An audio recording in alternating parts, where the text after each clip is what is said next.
Good morning, Kennedy Dragons. Today is Wednesday, August the 3rd, 2022. It is the second day of the 2022-23 school year. My name is Mr. Butcher. I am the principal at Kennedy, and it is my job to keep you guys safe so that you can show us how excellent you can be. Hopefully you've left your average at home or on the bus and you are ready. Ready means being in the right place at the right time with the right stuff to have a respectful means treating others the way you want to be treated, and responsible day. Responsible means doing your job with a smile on your face and giving perfect effort. Speaking of responsibilities, our very first responsibility that we have each and every day is to be ready to show respect for the rights that we have in this country and at this school. We do this by daily saying our Pledge of Allegiance, doing our school pledge, as well as doing our moment of silence. To show respect when we do our pledge, we stop what we're doing, we stand up tall, we put our hand over our hearts like this, we say the pledge loudly, clearly, and with pride. If you would please stand for the pledge and remain standing for the Kennedy School Pledge. I pledge allegiance to the flag of the United States of America and to the republic for which it stands, one nation, under God, indivisible, with liberty and justice for all. Please remain standing for the Kennedy School Pledge. I pledge myself as a Kennedy Dragon to be ready for the day ahead of me. I will be respectful of myself, my teachers, and all others I meet throughout the day. I promise to be responsible for myself, my actions, and my learning. I will work my hardest to be the best dragon I can be. Please take a moment to reflect silently on your day, your activities, and what you hope to accomplish.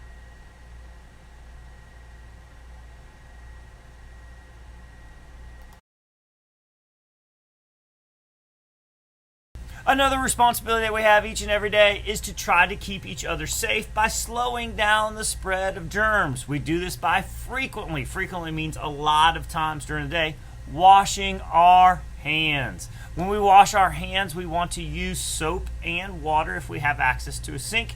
If we don't have access to the sink, an alcohol-based hand sanitizer will be sufficient, but soap and water is always better. When we wash our hands, we want to get all parts of our hands. The palms of our hands, the backs of our hands, our fingertips and in between our fingers, our wrists and our thumbs. When we wash our hands, we want to do it for at least 20 seconds. Let's model what good hand washing looks like now. Get the palms of your hands. Get the back of your hand. Get the back of your other hand. Get in between your fingers. Get your fingertips. Get your other set of fingertips. Get your thumb. Get your other thumb. And get your wrist. And get your other wrist. And now your hand should be nice and good. Okay, once we have done our pledges, we've done our moment of silence, we've washed our hands, it is time to get started with our announcements. We always start with birthdays. Happy birthday to Gavin Lindhurst, who is 10. Happy birthday to Sharon Martinez Vasquez, who's 8. And happy birthday to Camila Gervaccio Sandoval, who's 4 years old today. Welcome. Happy birthday to you guys. After we do our birthdays, we always have our next responsibility, which is to make our lunch choice. So, what's for lunch today?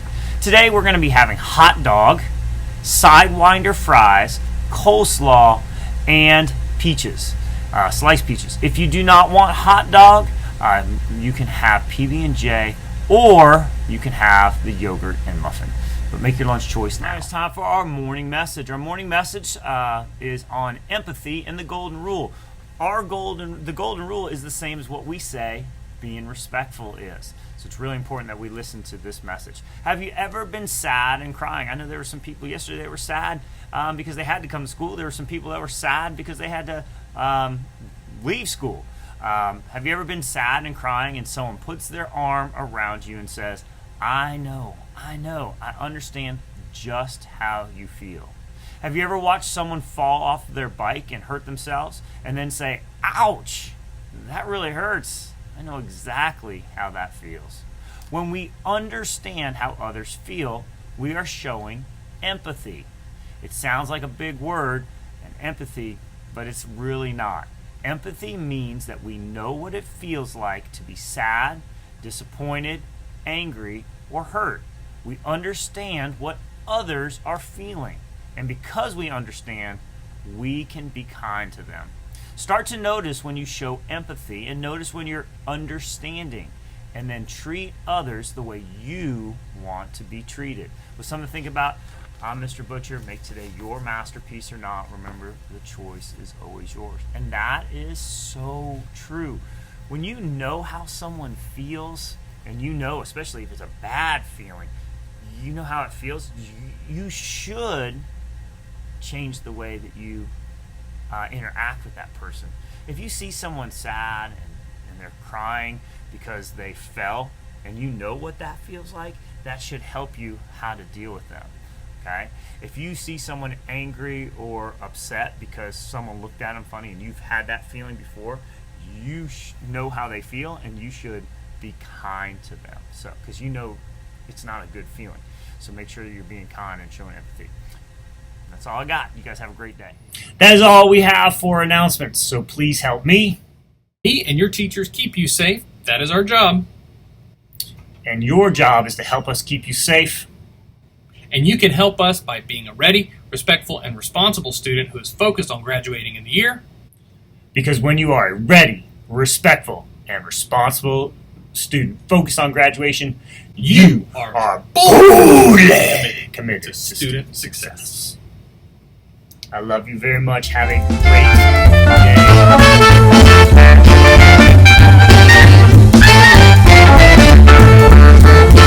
Okay, today we will not have a read aloud because today we are going to be doing our drill seminar. Today we have a video that's going to go over all of the different types of drills that we do each and every year so that we can help keep each other safe in case of an emergency. So today it is really important that you listen to this video. It's about 7 minutes long that will talk about the different types of drills and what we need to do when they happen.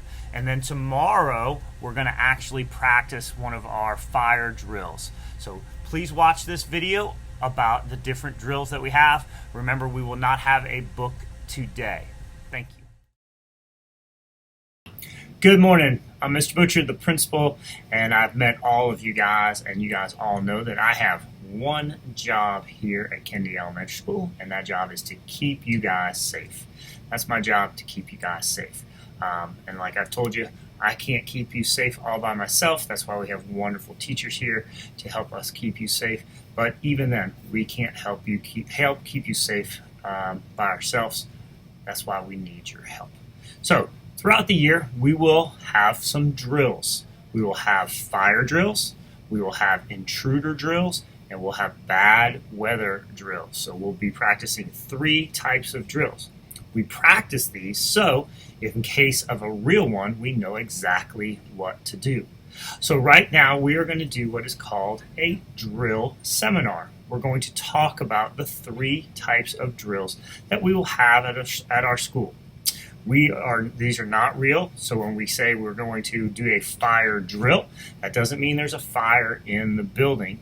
It just means we're going to practice what we do if there was a fire in the building. So don't worry, don't think the building is on fire, and don't think that you're going to be hurt. Just think we are going to practice, and we're going to practice so that we know what to do in case of a fire. We're also going to talk about inclement weather. When it's stormy outside and it's really windy and there's a possibility of a tornado, what do we do when there's bad weather? So we'll talk about that as well. That's called a weather drill. And then the third one we're going to do is an intruder drill. If there's someone in the building that's not supposed to be in our building, or there's someone out on our field that's not supposed to be on the field, and we're worried that he or she might be doing something that's not keeping us safe, what do we do in case of those drills? So we're going to talk about those 3 types of drills now, and then your teacher's going to practice them with you or talk about them with you, and then throughout the year we'll actually do it. We're actually going to do our first fire drill in a couple days, so we'll be doing that as well. So today we're just going to talk about it. Next week or next couple days we're going to practice them, and so we want to make sure the reason why we do this is so we can help keep you safe and so that you know what to do if and when these drills happen, so that when it does happen in real life, if it does, hopefully it never does, that you know exactly what to do.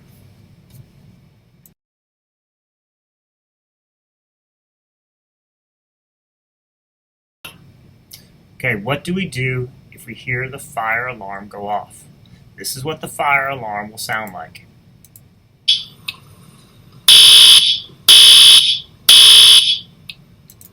When the fire alarm goes off, it will sound like that, and there will be a flashing light in the hallways. When you hear that sound, you need to stop what you're doing and put your eyes on your teacher. Your teacher will have you all line up in a straight line, and they will take you outside in the design spot. Each class has a different place to go, so you need to know, your teacher is going to tell you where you need to go. It's very important that when we do our fire drills that you do not talk. The reason why we don't want you to talk is because we are trying to make sure that everyone's out of the building. We're making sure that everyone's in the right place, and we may have to give you directions on moving just in case there is a fire and emergency vehicles need to get to where you are. So it's extremely important that you do move without talking. Your teachers will take you outside to the designated spot. When you do that, you're going to go all the way out there. You're going to turn and you're going to face the building. The reason why we face the building is so that we can know what is going on, and you'll be able to get the directions from me or Mr. Newport or fire department if they need to give you directions. So when you hear this sound,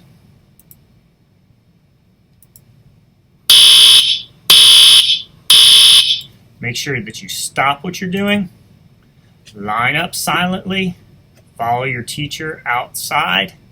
When you get outside to your designated spot, you're going to stop and you're going to turn around. At that point, your teachers will be checking to make sure that all students are there. If everyone is there, we'll hold up a green sign. If we are missing someone or something isn't help, we'll hold up the red sign that says need help. And that's what we do during a fire drill.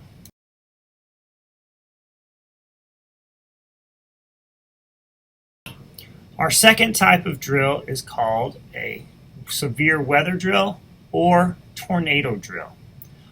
When you hear this sound, this is what it should sound like. If you hear that sound, what you're going to do is you're going to stop what you're doing and listen to your teacher. Your teacher will take you outside in the hallway, and you guys will get in the hallway in your designated spot. You will face the wall. You'll get on your knees, and you'll cover your head. You should look like this when you are out in the hallway.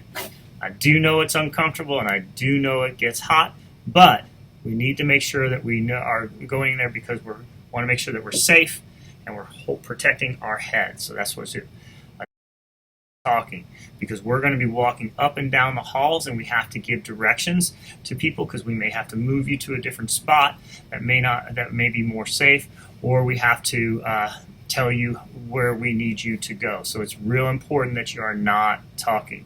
So when you hear this sound,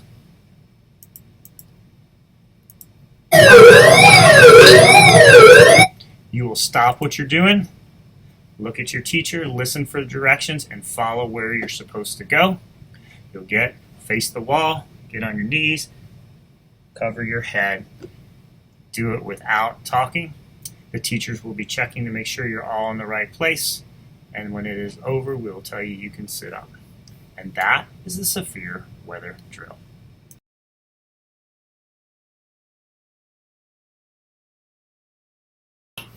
The last type of drill that we will talk about is an intruder drill. An intruder drill will be done to practice what to do in case there is a person around our school, on our field, or in our building that is not supposed to be there and is causing a threat to the safety of students, teachers, staff members, or family members. When the intruder drill starts, I will come on the announcements and I will say, "Pardon the interruption, teachers and students. Please move to a lockdown position at this point." When that happens, you need to stop what you're doing, put your eyes on the teacher, and give her your ears and make sure you're listening. The teacher will go and make sure the door is locked and that the window is covered, and they will move you to a spot inside the classroom that is safe and out of the view from that glass window. The teacher will ask you to be quiet and will continue teaching throughout the time, just in a very close and quiet position. Please make sure that you guys are listening to your teacher and you are staying quiet, and make sure that you are out of sight of the window in your door. That should last for a few minutes, and then I will come on to the announcements and I will say, "Teachers, please put your red and green cards outside your door." When you put the red and green cards outside your door, if everything is good, you will give us the green card. If you are missing someone, or you have someone that is in your class that's not supposed to be, you will put the yellow, or you will put the red out at that time, the red that says "need help" at that time. We will come in at that time and we'll ask you what you need. At the end of the drill, I will come on the announcements again and I will say, "Thank you, pardon the interruption, thank you for participating in our lockdown. You may now go back to regular classroom." And that will be the end of our drill. We are almost done with our severe weather, fire drill, and intruder drill seminar. One thing that you need to know before I let the teachers talk to you about exactly where you go for these drills is that you need to know if you are walking in the hallway, if you are in a different classroom, if you are in the bathroom, if you're in the front office or you're in the media center and these drills happen, it's very important that you go to the closest class. Do not walk all the way back to your class. Go to with the closest class or the closest adult that's there with you. Do not go all the way back to your class, and don't do that. If there is an intruder drill, same thing. You'll just lock down in the classroom that you're in. So don't go back to your class. If for some reason you're in the bathroom and you have to come out, go to the closest room to you. All right, that concludes my part of the severe weather, fire drill, and intruder drill seminar. I'm now going to ask your teachers to talk about the specific places that you go when you are doing a severe weather, a fire drill, or an intruder drill. Thank you.